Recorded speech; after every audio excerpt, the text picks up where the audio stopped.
And during the first rainy season, it was the worst flood. During the almost 4 years during the Khmer Rouge, the first year was a very, very bad flood. And we did not have anything to eat. The Khmer Rouge people would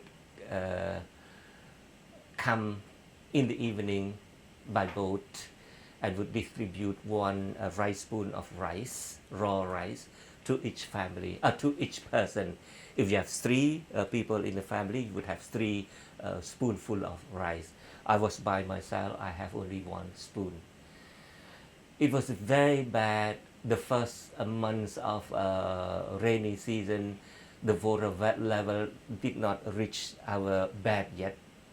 But few weeks after the rainy season, the water rise up to where we sleep.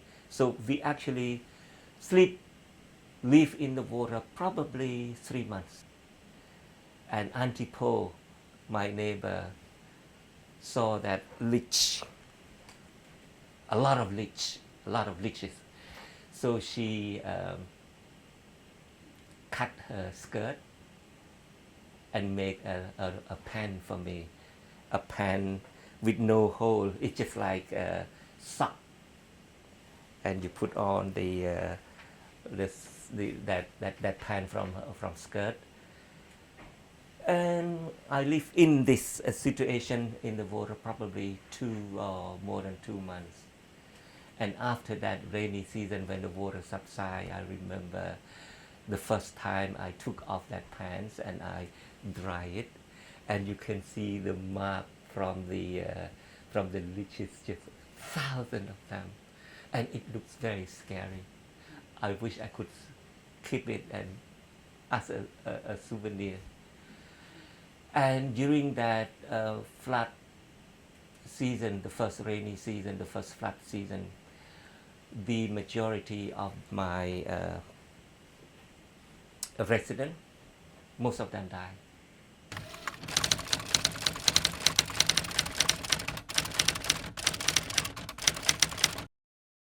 I remember Aunty Poh, who have a few children, but her children died one by one. The last person who died was Aki. Aki was a very close friend of mine. And he died. And you know what? People die from hunger. They always die around 3 or 4 a.m. in the morning. Everybody at all, including me. You hear the sounds. Yes. You know what the sound of death and Oh dying yes. is. Oh yes. What is it? Around 3 or 4 a.m. in the morning, you would hear, before people die, you can hear a few of that, and that person passed away.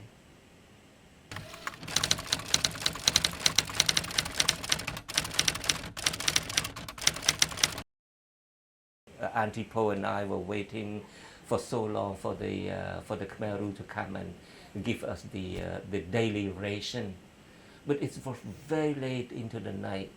So I told Aunty Poh, say that I'm going to sleep now. When they distribute my ration, just keep for me, and I want to have a nice a breakfast tomorrow morning. So I went to sleep without having anything to eat at all. And of course, I did not have anything to eat for about 6 months already. And worse, I went to sleep without having this little rice.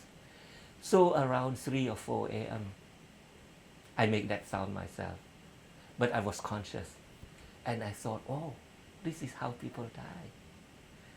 So I make that sound. And Aunty Poh rise up. She has some porridge. She used my ration, half of it. She cooked rice porridge. And she used a spoon to open up my mouth, put that porridge into my mouth. And when your body feel this porridge, you start to have feeling. You feel the food and you can move. Before that, I could not move. I was still conscious. But as the rice porridge go in, I start to cooperate with Aunty Poh. I start to swallow. A few moments later, I could swallow, I could open my eye, and I could say thank you, Aunty Poh.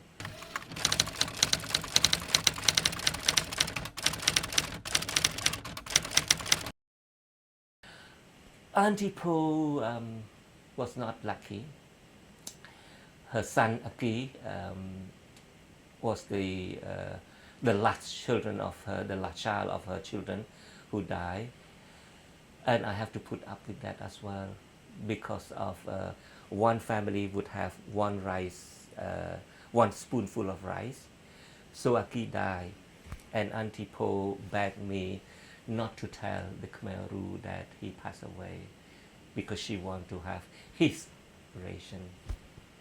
So I sleep with the corpse for about 3 or 4 days until I could not stand it. So I begged Aunty Poh, please let them take him away.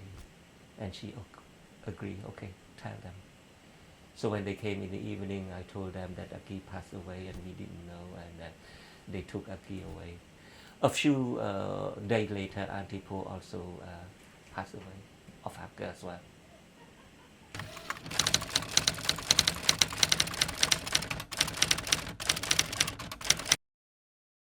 To majority of people, hunger or the feeling of when you feel hungry, it's you return from work or you are very busy and did not have enough time to go and get food. That's hungry to many. But for us, 4 years of having nothing to eat at all. Everything at all tastes so good. Anything that we put in our mouth, either leeches or worm or any insects at all, anything that we can get, put in your mouth, it tastes so good. Even salt, because we do not even have salt to eat. They give us this small pieces of salt for a month or something. So even salt tastes so sweet, tastes so good.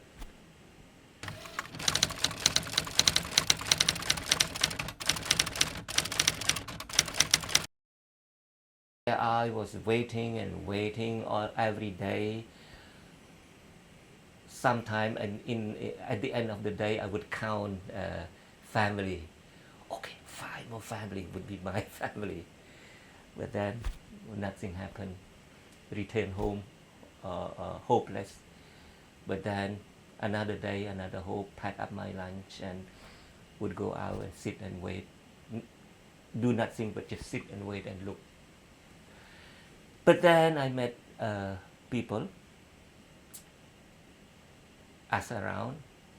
I told them that my family was brought back to Phnom Penh and all that stuff, and some know my family, and they say yes, we were brought back together to Phnom Penh by boat. Your family was in a boat that was sank. That boat, when it passed the Palace Royal in Phnom Penh, people got so excited and that made the boat capsize, and my family wasn't there and they died from drowning.